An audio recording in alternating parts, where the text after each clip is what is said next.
Porque, como dizia Santo Agostinho, eu não canso de insistir, de repetir essa frase.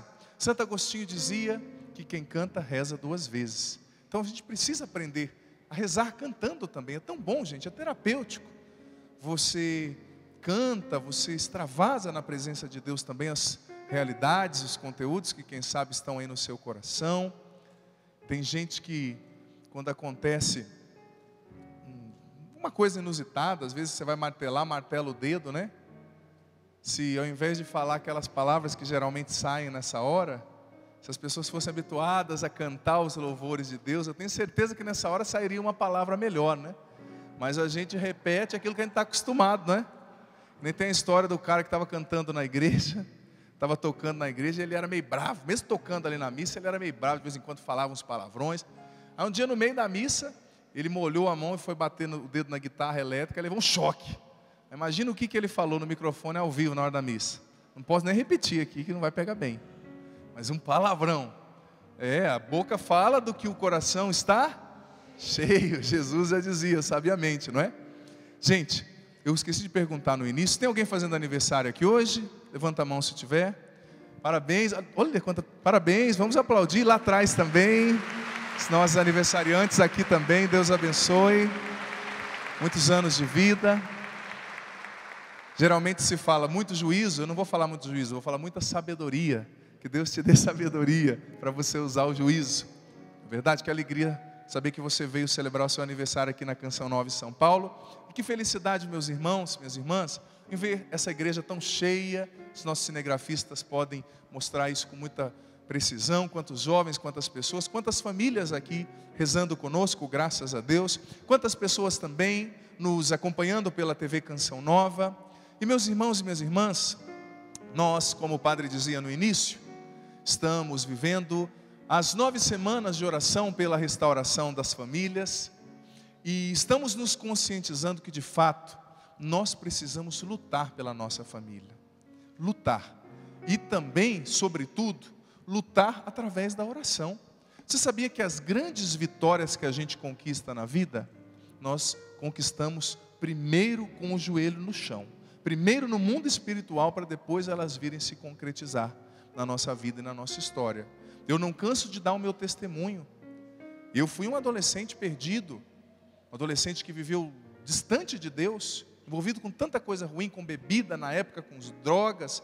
E tanto que a minha mãe rezou por mim e o meu pai, acho que ela rezou um pouquinho além da conta, né? Porque eu virei padre depois. Ela e o meu pai, não é? Mas tanto que a minha mãe lutou e rezou por mim, eu não tenho vergonha de dizer a minha história, gente, porque eu sei que tem muita mãe que vive isso, quem sabe até aqui nessa missa, ou nos assistindo pela TV. Você que tem um filho problemático, olha, eu era um problema ao cubo. Mas a minha mãe e o meu pai rezaram por mim, não desistiram de mim, minha família.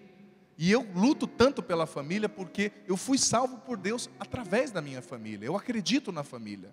Não é balela não, acredito mesmo. E você também precisa acreditar, porque Deus sonha com a sua família e com a sua família feliz. Você acredita nisso? Então aplauda o Senhor, que pode realizar essa obra na sua vida e na vida dos seus. E eu acredito, como eu disse, não porque alguém me disse ou porque alguém me contou, mas porque eu fiz essa experiência. Quando eu me encontrei com Deus, quando eu fui mudando de vida, eu fui percebendo que na minha mãe, nas minhas irmãs, no meu pai, estava tudo aquilo que eu buscava nas drogas, nas bebidas, na minha adolescência. Eu comecei a descobrir a minha família. Às vezes a gente vive do lado de pessoas que a gente ainda não descobriu. Às vezes precisa a mãe morrer para você olhar e falar, nossa, minha mãe era tão boa.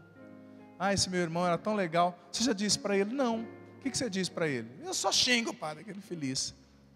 Às vezes a gente economiza gentileza e esbanja hostilidade, gente. Eu tenho certeza que nas casas nas quais sobra o por favor e o obrigado, as famílias são muito mais felizes e os casamentos são muito menos desfeitos. Agora, existem situações nas quais parece que a gente tem medo de dizer obrigado, por favor, me perdoe. São palavras que precisam estar, filho, filha, no seu vocabulário, no meu vocabulário todos os dias, dentro da nossa vida em família. É lógico, você mãe, você pai, hoje nós estamos falando sobre a educação dos filhos. Você precisa rezar pela sua família e rezar com a sua família, ensinando os seus filhos a rezar. Eu vou falar sobre isso daqui a pouco. Nós vamos fazer até aqui no final da homilia, no final da reflexão, uma oração dos pais pelos filhos, que eu já disponibilizei pela internet também. Se você que nos acompanha pela TV quiser rezar, disponibilizei na página do Facebook. Amanhã nós vamos colocar no blog da missão. Coloquei no meu Facebook hoje já. Precisa rezar, mas mais do que rezar, irmãos e irmãs, nós precisamos aprender a nos comunicar. Eu tenho falado tanto sobre isso, sobre o diálogo, a necessidade do diálogo em família. O Papa Francisco também fala tanto. Às vezes a gente economiza, não economize elogio. Pai, mãe, você precisa mostrar para o seu filho o que ele tem de bom. Ele tem sim um monte de coisas ruins, mas não é pelo negativo que você vai transformar ele. O ser humano só muda a partir do positivo. As pessoas só mudam quando a gente mostra para elas que elas têm coisas boas, pelas quais valem a pena elas se tornar pessoas melhores. A gente precisa exercitar mais isso em casa. A gente precisa, quem sabe um dia, usa a criatividade. Vamos fazer um jantar em família? Depois do jantar em família, faz lá uma dinâmica, não é? Cada um vai escrever 4 qualidades que vê no outro. Às vezes você enxerga qualidades na sua mãe que nem ela sabe que tem. Dom Bosco dizia: não importa que os jovens sejam apenas amados, eles precisam saber que são amados. A gente precisa verbalizar esse amor. Mas às vezes, pode aplaudir se você entendeu. Às vezes a gente verbaliza tanta coisa, né? A gente já verbaliza: ô orelhudo, ô orelha de abano. A gente vai mostrando o defeito, né? E vai brincando com os defeitos. Infelizmente, a mania que a gente tem gente que fala assim: ai padre, eu gosto de brincar com quem eu amo. Tudo bem, brinque, mas brinque de maneira sadia. Às vezes a gente brinca ressaltando aquilo que é o defeito do outro, alguma coisa que machuca, que o fere. A gente gosta de brincar muitas vezes falando do defeito, falando de um problema físico. Brinque também ressaltando o que a pessoa tem de bom. Às vezes o teu pai precisa de uma palavra boa saída da sua boca para mudar de vida e para se tornar uma pessoa melhor. O que faz a pessoa largar um vício não é um revólver colocado na cabeça dela, não. Mas são os tiros do amor no coração dela todos os dias. Tiros de amor, de misericórdia, de elogios, de gentileza. Como a gente precisa disso em casa, gente. Como a gente precisa colocar Deus na nossa casa. E eu digo para você que está aqui, para você que nos acompanha pela TV Canção Nova, não existe realidade na qual Deus não esteja e na qual Deus não queira entrar na vida da sua família. Nós vemos isso na primeira leitura. Deus quer entrar em todas as realidades da sua vida, da sua família. Ai padre, mas tem uma situação lá com meu filho, a situação é difícil, a situação do meu casamento. Ou às vezes você está numa situação errada, né? Às vezes a gente critica quem cai, quem comete um pecado, mas às vezes a gente não faz nada para ajudar. Quantas pessoas que às vezes estão vivendo o adultério, querem se libertar e não conseguem, querem honrar a família, não querem, por causa de um momento de aventura, perder o respeito dos filhos, o amor da esposa, a seriedade e a bênção de um lar, mas precisam da nossa ajuda, da nossa oração. Mas gente, não existe situação na qual Deus não queira entrar, na qual Deus não possa entrar na sua família, na sua vida íntima.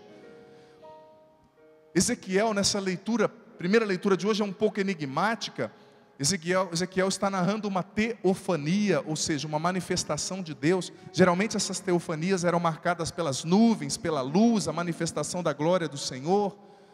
Ezequiel relata a figura de 4 seres que revelam ali qualidades de Deus: poder, força, rapidez, inteligência. Esses 4 seres que depois foram retomados no Apocalipse e depois pela teologia da Idade Média foram atribuídos aos 4 evangelistas. Mas o que Ezequiel está querendo mostrar para mim e para você? Naquela época que Ezequiel vivia, eles acreditavam que Deus só apareceria no templo em Jerusalém. Mas o que aconteceu com esse povo? Eles foram deportados para a Babilônia, onde hoje é o Iraque, que é muito longe de Jerusalém. Então na cabeça deles, Deus não estava caminhando mais com eles, tão próximo. Deus estava na sua cidade, na sua montanha, no seu templo. Mas o que aconteceu? Deus apareceu lá na Babilônia para Ezequiel. revelou a sua transcendência, nessa teofania, como a gente diz. Tudo isso para mostrar para Ezequiel que quanto mais profundo do poço o ser humano vai, mais Deus se abaixa para ir buscar ele, lá no meio da lama. Deus não tem vergonha, Deus não tem medo.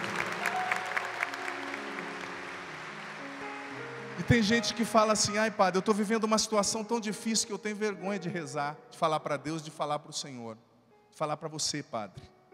Você não tem que ter vergonha, é para mim, é para o padre mesmo que você tem que falar, e é para Deus que você tem que revelar. Porque Deus não quer você só quando você está bonitinho e cheiroso, não, né? Diz que tinha, esses dias eu ouvi uma história real. Um rapaz que casou com uma moça, que era hiper vaidosa, que ela acordava todo dia, 20 minutos antes que ele, para se maquiar, e ele nunca tinha visto ela sem maquiagem. Imagina, hein? Ele falava assim: nossa amor, você já acorda bonita, que nem as mulheres das novelas, né? Já acordam com maquiagem, aquelas outras coisas que vocês passam no olho que eu não sei o nome. Cabelinho escovado, nasce até com aquele, acorda até com aqueles cachinhos, né? Da noite anterior. E esse homem disse que foi perdendo o encanto. Eu ouvi num programa de TV, eu não me recordo onde. Esse homem foi perdendo o encanto para aquela mulher, porque aquela mulher era muito quadradinha, né?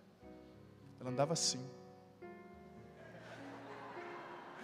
A reportagem foi engraçada, né? A mulher, sabe aquela mulher que anda na ponta do pé? Toda lady mesmo, né? Aí disse que ele estava perdendo o encanto e queria separar da mulher.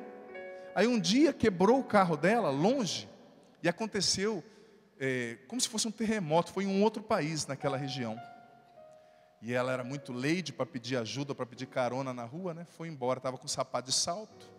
Ao salto dela, depois do meio quilômetro em diante, já estourou, né? E a canela junto, né? Porque eu não sei como vocês equilibram nesse salto, né? Se eu vi uma mulher de 1,80 m e pouco num salto, eu rezei por ela uma Ave Maria. Eu falei: é muito sofrimento. Se fosse a gente que é homem, né? Saía assim, tropeçando. Não sei como as mulheres conseguem, né? Cada uma dá uma explicação. Ah, padre, é acostumando de novinha, é treino, é o Espírito Santo que nos sustenta. Enfim, diz que a mulher foi indo, quebrou o salto, começou a andar, suando tudo assim na axila, aquele melado, aí aquela poeira do terremoto vem, misturou ao suor, e o cabelo que estava arrumadinho foi dando aquele efeito assim. E o rapaz estava decidido a separar dela. Sei lá, perdeu o encanto. Também esse homem era meio fraco, né, na concepção de amor dele, mas enfim, foi a história. E ele tinha conversado com a advogada que ia pedir o divórcio naquele dia. Aí de repente, a hora que dá umas 6h30 da tarde, chega a bendita lá batendo na porta. Ela pensou: agora foi para a água mesmo, foi para o ralo. Porque eu me arrumando, o bendito não está indo com a minha cara. Agora que ele me vê assim, design Frankenstein, né? Ele vai correr. Diz que a hora que a mulher abriu a porta, o homem abriu a porta, ele deu uma olhada nela de cima e embaixo. E o coração dela, o que ele vai falar? Ai meu Deus, deve ter um advogado escondido atrás do sofá para já fazer o assinar o divórcio. Diz que ele olhou bem no olho dela e não falou nada. Agarrou a mulher, jogou no chão, deu um monte de beijo nela. E disse para ela: você é a mulher da minha vida. Você acredita? Uma história verídica. Ele disse para ela: agora eu te descobri de verdade. Porque antes eu não conhecia você, eu conhecia as suas máscaras. Eu te amo assim, suja. Eu queria te conhecer, que eu não te conhecia. E é assim que Deus ama você também. Não é quando você está com a sua máscara, não. Com o seu cabelinho, tudo pronto. Ele ama você a partir do seu pior. E é na sua lama, no seu suor, na sua sujeira, que Ele mais te abraça e quer mudar a sua vida e acompanha você. Nunca se esqueça disso.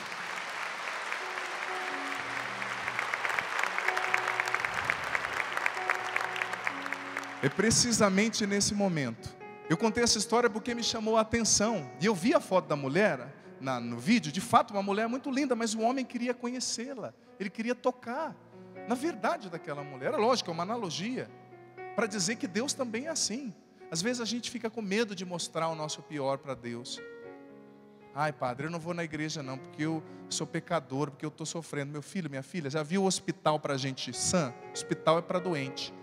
Quanto mais pecador você se perceber, mais vem à igreja, porque mais Deus precisa curar o teu coração. E aqui é o seu lugar. Aqui não é lugar de gente perfeita, é lugar de gente que luta para ser santo e para conquistar a perfeição em Deus todos os dias. É isso que é a definição de igreja. Jesus disse, Mateus capítulo 9, versículo 9, é preciso que a gente tenha consciência disso, a partir dessa primeira leitura, e que eu, você, nós não tenhamos medo de elevar a Deus às situações da nossa casa, o seu pior, não tenha medo de mostrar a Deus, de retirar as máscaras diante dele. Às vezes a gente acha, ai padre, eu estou com depressão, mas é aí que Deus mais está com você. Ai padre, eu perdi o sentido da vida. É aí que Deus quer entrar na sua história e te mostrar o verdadeiro sentido da vida. Nunca se esqueça disso. Deus não despreza você. Ezequiel, a manifestação da glória de Deus a Ezequiel numa terra estrangeira, na Babilônia, nos revela isso. E gente, nós estamos refletindo também sobre a educação dos filhos hoje. Que desafio educar filho no tempo de hoje, né, gente? Que desafio. Você que é pai, você que é mãe, o quanto eu tenho rezado pelos pais, pelas mães, e nessa geração cibernética na qual nós vivemos. Uma criança de 10, 12 anos hoje tem acesso a informações do mundo inteiro através da internet. E as redes sociais, e o Zap, o WhatsApp, tantas outras coisas. Esses dias eu vi um vídeo engraçado de uma mulher na internet, uma senhora assim, bem simples. Pelo jeito ela rodou a baiana com a filha dela, começou a quebrar a vassoura e gritar, essa menina não sai do Zap. Brigar com a menina. Mas não sei se você já viu, engraçado. Mas infelizmente às vezes é essa a reação que o pai e a mãe têm. Não de quebrar a vassoura, mas de não saber o que fazer. Porque os jovens de hoje não são os jovens de amanhã. E não adianta, pai e mãe, você querer entender o seu filho de hoje com a sua cabeça de ontem, que você não vai entender não. Não adianta. Ai, mas na minha época não era assim. Não era mesmo, a tua época era outra. Você precisa entender o seu filho hoje. Hoje. E quem não se atualiza fica para trás. É que nem, desculpa a analogia, mas é que nem no mercado de trabalho. Se você não faz um curso, se você não faz um MBA, uma especialização, não sei, você vai ficar para trás. E na educação dos filhos também é assim. É preciso que o pai e a mãe tenham a coragem, busque ter a coragem de entender a cabeça do filho hoje. De escutar o filho, de entender que o mundo de hoje não é o mundo de ontem. Mas às vezes o pai e a mãe correm o risco de ficar naquele saudosismo. Ai, porque na minha época era assim. Mas essa não é a sua época. Para de ficar falando isso, que você só deixa o menino com raiva e não resolve nada. Essa não é mais a sua época. Essa é uma época nova. Você precisa buscar em Deus sabedoria para lidar com o seu filho hoje. Com o seu filho ou com a pessoa que você lida, que você educa.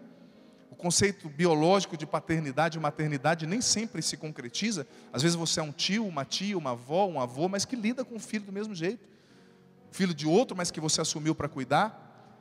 Que dificuldade, esses dias eu vi uma avó de 65 anos, educando um menino de 10, olha quantos anos, que abismo, gente.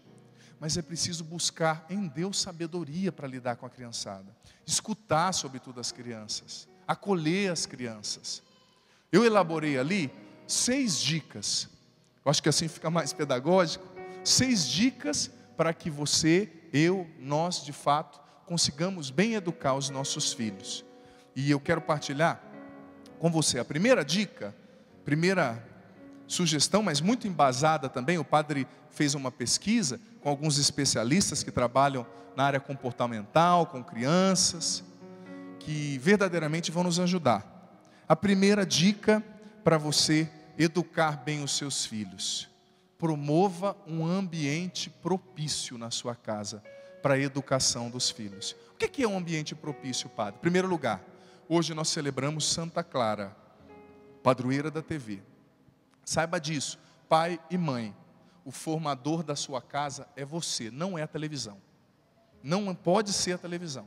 O Catecismo da Igreja Católica diz que a educação dos filhos é a primeira e inalienável missão e dever, consequentemente, dos pais. Mas quanto pai e mãe deixa que a TV eduque o filho? O que o filho está fazendo? Está na TV. Eu estava lendo uma pesquisa que as crianças que ficam tempo demais na frente da televisão, elas têm 12% mais probabilidade de adquirir uma depressão do que aquelas crianças que não ficam tanto tempo diante da TV. Às vezes o pai e a mãe está cansado, né? Chegou do trabalho, eu sei, é difícil mesmo. Mas é preciso se revezar, não sei usar a criatividade, gente, porque tem barato que sai caro lá na frente. Ai, pai, eu estava cansado, estressado, eu precisava desestressar. Tudo bem, você desestressa, deixa o seu filho fazer o que quiser, só que lá na frente você vai se estressar 10 vezes mais, porque você não corrigiu a hora que tinha que corrigir. E depois não adianta reclamar. Como tem o ditado que o pau que nasce torto, morre torto. Eu não acredito nesse ditado. Mas eu acredito que o pau que o pai e a mãe deixam crescer torto vai ser difícil de endireitar. Mas se ele endireita lá na raiz, meu amigo, não tem madeira nesse mundo que entorte. Porque o amor do pai e da mãe e a graça de Deus é capaz de desentortar qualquer coisa nesse mundo. Qualquer realidade. Mas às vezes a gente vai deixando por preguiça, vai deixando porque, padre, eu tenho outras coisas para fazer, a gente vai deixando a preguiça, gente, como a preguiça faz um mal para nossas famílias. Às vezes a mãe tem preguiça, foge do conflito, o pai tem preguiça, porque educar dá trabalho. Não acho que educar é fácil. Você já viu pílulas education por aí? Toma 3 pílulas por dia que seu filho vai nascer educado. Vai nascer falando inglês, francês, chinês. Não. E idioma ainda é muito fácil, né? Mas os valores, a educação, a honestidade, o pai e a mãe que precisa passar. Então crie um ambiente propício. Em primeiro lugar, assuma as rédeas da formação dos seus filhos. É lógico, você não vai poder estar com ele 24 horas, mas tenta selecionar o que ele vai assistir na televisão. Não deixe ele assistir qualquer coisa, gente, porque tem programas que deseducam. Tem programas que incitam crianças de 6, 7 anos a uma sexualidade depravada. Você precisa saber o que o teu filho está assistindo. Hoje com a TV a cabo, uma infinidade de canais, mas você precisa saber, você pode bloquear se você quiser na TV a cabo, você pode determinar. É tão saudável quando o pai e a mãe costumam criar regras em casa. Esses dias eu fui visitar uma família que os filhos só tomam refrigerante nos finais de semana. Que durante a semana dorme tal hora, que só fica tanto tempo na internet por dia. Isso é muito saudável, vai educando, dando limite para o filho. Agora tem casa com o filho e a filha faz o que quer. Se você não pôs limite hoje, lá na frente você não vai conseguir colocar. E infelizmente quando o pai e a mãe não põem limite, a vida põe da maneira mais trágica lá na frente. Então tenha coragem. Coragem de criar um ambiente propício. Outra coisa, um ambiente propício é um ambiente com disciplina, como o padre disse. Esses dias eu estava lendo uma reportagem que dizia que os jogos de videogame que são violentos não fazem mal para as crianças. Eu ri. Não faz mal para a criança. Você dá um jogo que a criança está cortando a cabeça do outro, com 6, 7 anos. Mas depois eu entendi embaixo por que estava escrito isso. Depois embaixo estava escrito assim: a indústria dos videogames movimenta mais de 70 bilhões de dólares por ano. Eu falei, eles podem comprar qualquer pesquisa que eles quiserem, né? Mas para cima de mim, não. Falar que a violência em si, aquele sangue que se escorre nesses joguinhos de internet, os psicólogos, os psiquiatras que se prezam, que são honestos, eles não vão dizer uma balela dessa. Está incitando a violência, ensinando formas de matar. Tem jogos de videogame que são verdadeiros serial killers. Você precisa educar o seu filho e sua filha e criar esse ambiente onde ele possa aprender valores e não desvalores. Ambiente propício no qual a família reze junto, reze unida. Ambiente propício onde você deixa o filho vir à tona com a sua identidade.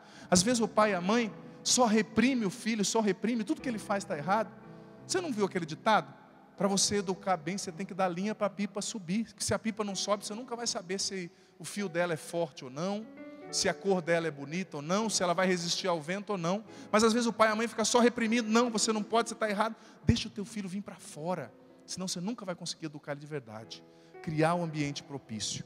Segunda dica para a educação dos filhos: colocá-los entre as nossas prioridades. Gastar tempo com os filhos. Esses dias eu vi uma frase tão besta que ficou até legal. A frase era assim: tudo na vida é prioridade, até se tornar segundo plano. É a mesma coisa de você dizer, tudo está em pé, menos o que está deitado, né? Ou tudo na vida é passageiro, exceto o cobrador e o motorista. Mais ou menos essas frases assim. Tudo é prioridade até se tornar segundo plano. É lógico, né? Isso é óbvio, insulto, né? Tudo é prioridade até se tornar segundo plano. Eu achei engraçado, mas é verdadeiro. Será que o seu filho, a educação do seu filho, da sua filha, é prioridade para você hoje? Quer saber o que é prioridade para você? Prioridade para você é aquilo com o que você gasta tempo. Se você não gasta tempo, você não prioriza. Ah não, deixa lá, a Maria está lá em casa, ela vai cuidar do filho. Ah não, deixa que amanhã eu sento com meu filho. É lógico, você não vai conseguir estar 24 horas por dia com seu filho, mas você precisa priorizar a educação dele e dela, independente da idade que ele tenha. Quantas mães e pais às vezes chegam dizendo: ai, meu filho não sai comigo. Mas me desculpa, aquilo que não é cultivado de novo, raramente acontece depois de velho. Gaste tempo para levar o seu filho no parque, não sei, ir no futebol com ele, na piscina, em algum lugar. Colocá-lo como prioridade. A educação precisa ser uma prioridade. Terceira dica: ser para o filho um ensinamento através dos exemplos. Eu li uma pesquisa que dizia que, aquilo que é claro, né, nós sabemos que o ser humano é mimético, ou seja, ele aprende através de exemplos. O teu filho vai escutar muito mais as palavras que você diz com os atos do que com a boca. Quantos pais que dizem assim: padre, eu falo para esse, ainda xinga o menino, né? E na missa, mas ele não vai. Você vai? Aí eu fui. Quando? Na primeira comunhão. Quantos anos você tem? 50. Quantos anos você fez na primeira comunhão? 12. Entendi. Padre, eu falo para esse menino não fumar. Não sei porque ele não ouve. Eu já olho e falo: eu sei. Cara de pau. Menino, você tem que respeitar a sua mãe. Essa... Você não respeita essa mulher. Eu falo para você respeitar. É o exemplo que ensina, não é a palavra. E um erro que muitas vezes o pai e a mãe cometem. Está com raiva da esposa ou do esposo. A gente fica com raiva no casamento. Fica, acho que não, né? Você nunca fica com raiva do esposo, da esposa. Às vezes ele fala uma coisinha para você. E como se fica com raiva, né? Às vezes uma coisa que o marido falou, que a esposa falou, uma coisa que magoou. Mas às vezes a mãe faz da filha nova a sua terapeuta particular. A menina tem 10 anos e a mãe despeja. Ah, porque teu pai, sem vergonha, cachorro, não dá atenção para mim. Esqueceu o nosso aniversário de casamento. Eu esperando, eu fui lá, fiz uma escova, pintei a unha, fiz uma progressiva, me arrumei para ele. E a hora que eu cheguei em casa, eu falei: oi amor, percebeu alguma coisa diferente? Percebi, está armando chuva, né? E a mãe desconta tudo na menina e conta para o filho: pai, mãe, saiba de uma coisa, o teu filho não é o teu terapeuta. Tenha sabedoria de não falar para ele coisas que vão denegrir a sua imagem ou a imagem do seu marido, porque é o pai dele, é a mãe dele. Eu sei que às vezes você está brava com o seu marido, mas saiba que o seu marido é o pai do seu filho, não é o marido do seu filho. Vai falar isso com o padre na confissão, com o terapeuta, com a irmã, não sei, com alguém. Mas não despeja isso em cima do filho. Dá bom exemplo, não falar mal do outro. Quarta dica.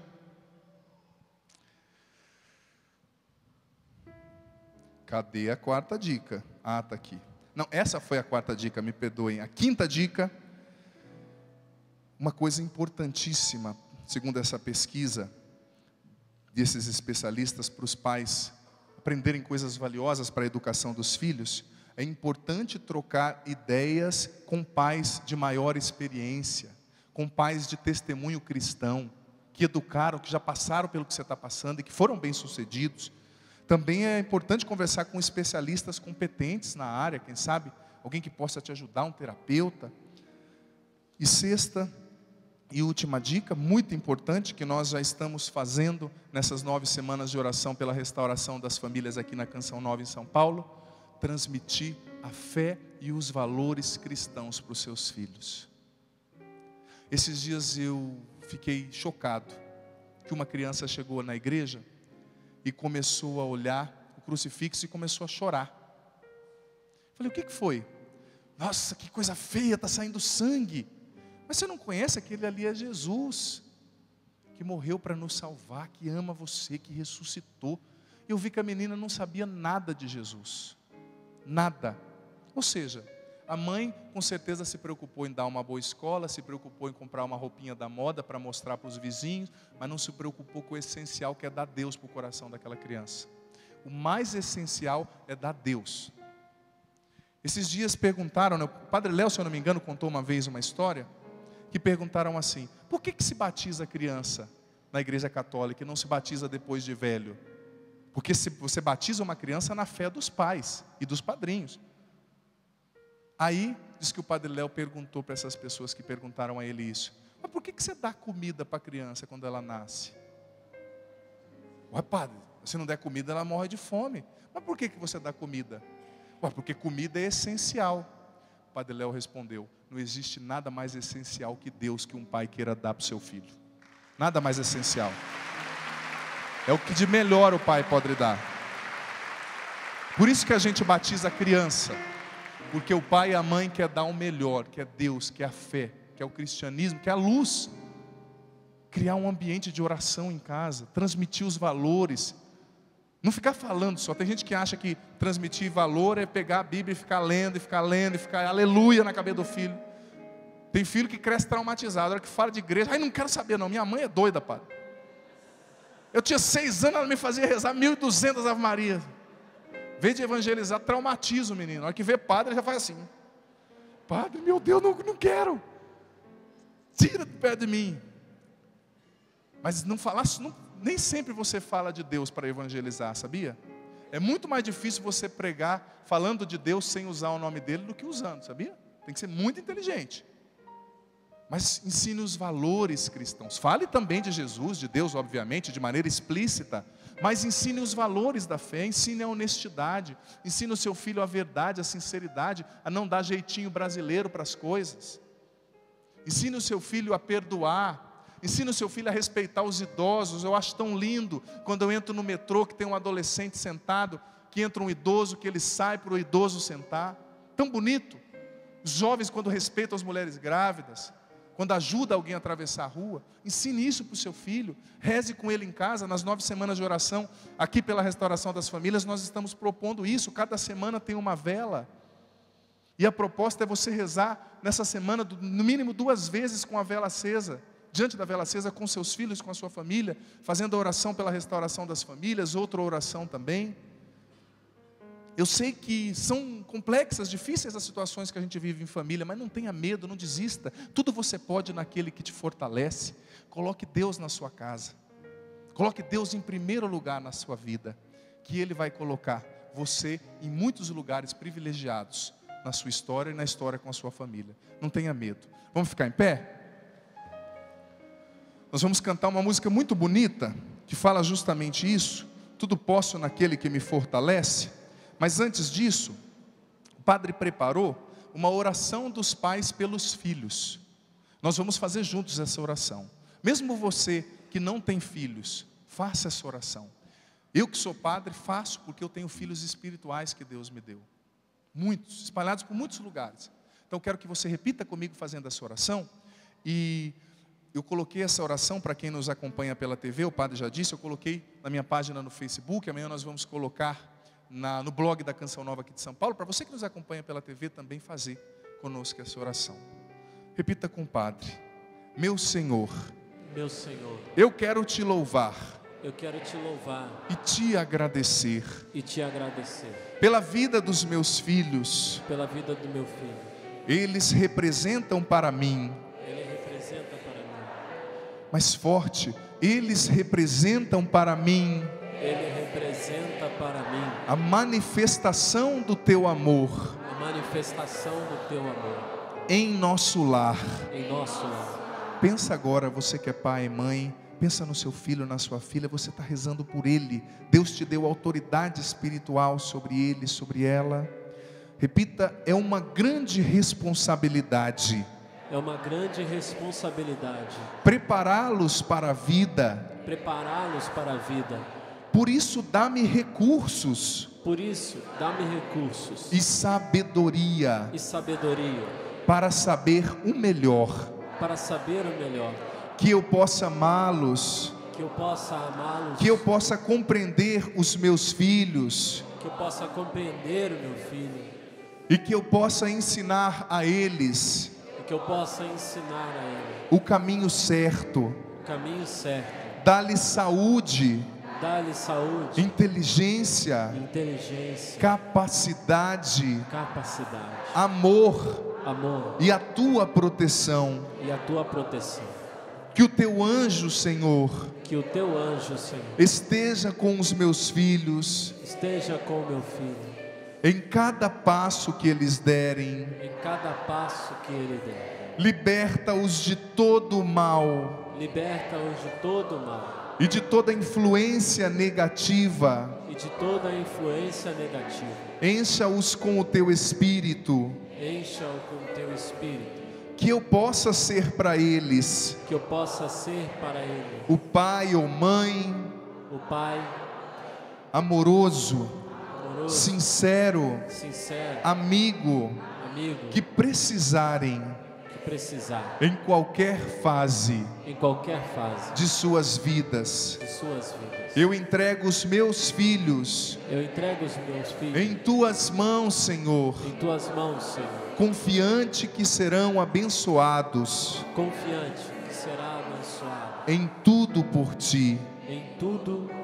Levanta os seus braços, como eu disse. Mesmo você que não tem filho, reze por aqueles que Deus te confiou, ou pelos filhos que Deus um dia vai te confiar. Levanta os seus braços. Terminamos a oração, mas vamos prosseguir rezando. Repita com o Padre: eu tudo posso. Eu tudo posso. Eu tudo posso. Eu tudo posso. Naquele que me fortalece. Naquele que me fortalece. Em Jesus. Em Jesus. Eu posso superar. Eu posso superar os problemas. Os problemas. As angústias. As angústias da minha família. Da minha família. Em Jesus. Em Jesus. Eu posso lutar. Eu posso lutar pela restauração da minha casa. Pela restauração da minha casa. Em Jesus. Em Jesus. Eu posso lutar. Eu posso lutar pela conversão. Pela conversão. Pela transformação. Pela transformação dos meus filhos. Dos meus filhos. Em Jesus. Em Jesus. Eu posso ter sabedoria. Eu posso ter sabedoria. Discernimento. Discernimento. Para bem educar. Para bem educar os meus filhos. Meu filho. Revelando a eles o caminho certo. O caminho certo. Em Jesus. Em Jesus. Eu posso vencer. Eu posso vencer qualquer vício. Qualquer vício. Qualquer ódio. Qualquer ódio. Ressentimento. Ressentimento. E desamor. E desamor. Na vida da minha família. Na vida da minha família. Mais forte em Jesus. Em Jesus. Eu e os meus familiares. Eu e os meus familiares. Somos sempre mais que vencedores. Mais que vencedores. Não há divisão. Não há divisão. Não há tribulação. Não há tribulação. Não há doença. Não há doença. Não há depressão. Não há depressão. Não há desemprego. Não há desemprego. Não há vício. Não há vício. Não há problema financeiro. Não há problema financeiro. Não há rancor. Não há rancor que possa nos destruir. Que possa nos destruir. Porque eu e minha família. Porque eu e minha família. Somos vencedores. Somos vencedores. Em Jesus. Em Jesus. E com Ele. E com Ele. Nós conseguiremos vencer. Nós conseguiremos vencer. Superar as barreiras. Superar as barreiras. Derrubar as muralhas. Derrubar as muralhas. Aprender com cada erro. Aprender com cada erro. E superar todo o sofrimento. E superar todo o sofrimento. Porque tudo eu posso. Porque tudo eu posso. Tudo eu posso. Tudo eu posso. Naquele que me fortalece. Naquele que me fortalece. Vem Espírito Santo. Vem Espírito Santo. Enche o meu coração. Enche o meu coração. Enche a minha família. Enche a minha família. Trabalhe em mim. Trabalhe em mim. Essa palavra que aqui eu ouvi. Essa palavra que aqui eu ouvi. Dando-me entendimento. Dando-me entendimento. E sabedoria. E sabedoria. E levanta os seus braços agora, filho, filha, e canta do fundo do coração. Por você, pelos seus filhos, pela sua família. Posso, tudo posso naquele que me fortalece. Nada e ninguém no mundo vai me fazer desistir. Não desista, mesmo que os seus filhos não foram tão bem educados. Em Deus tudo pode se transformar. se refazer, se restaurar. Erga os braços e canta do fundo da alma. Posso, tudo posso, Naquele que me fortalece. naquele que me fortalece. Nada e ninguém no mundo Nada e ninguém no mundo vai me fazer desistir. vai me fazer desistir. Tudo quero, sem medo entregar meus medo projetos, entregar meus projetos, deixar-me guiar no caminho deixar-me guiar nos caminhos que Deus desejou que Deus para mim. desejou pra mim. E ali está. E ali está. Que Deus escolheu para você foi a família. Vou perseguir tudo aquilo que Deus já escolheu pra mim. Vou persistir e mesmo nas marcas daquela dor, do que ficou, vou me lembrar. Realizar o sonho mais lindo que Deus sonhou. O sonho mais lindo que Deus sonhou. Em meu lugar estar na família. Em meu lugar estar. À espera do novo. À espera de um novo que vai chegar. Vou insistir, continuar a esperar e crer. E mesmo quando a visão se turva e o coração só chora, mas na alma a certeza da vitória. Vou perseguir, canta com a alma. Vou aquilo que perseguir Deus já escolheu para mim. Tudo aquilo que Deus já escolheu para mim. Vou persistir. Vou persistir. E mesmo nas marcas daquela dor, mesmo nas marcas daquela do dor, que ficou, do que eu ficou, vou me lembrar. vou me lembrar. Cante isso. Realizar o sonho mais lindo. Realizar O sonho da família. o sonho mais Dos lindo filhos junto com que os Deus pais. sonhou. Do perdão em família. Do amor. Em meu lugar está. Da reconciliação. Espera de um novo que vai chegar. Vou insistir, continuar a esperar e crer. E mesmo quando a visão se turva e o coração só chora, mas na alma a certeza da vitória. Nós assumimos, Senhor, sobre nós e nossa família o Teu sonho, que é um sonho de felicidade. Nós não desistiremos da nossa família. Em Teu nome, Jesus. Amém.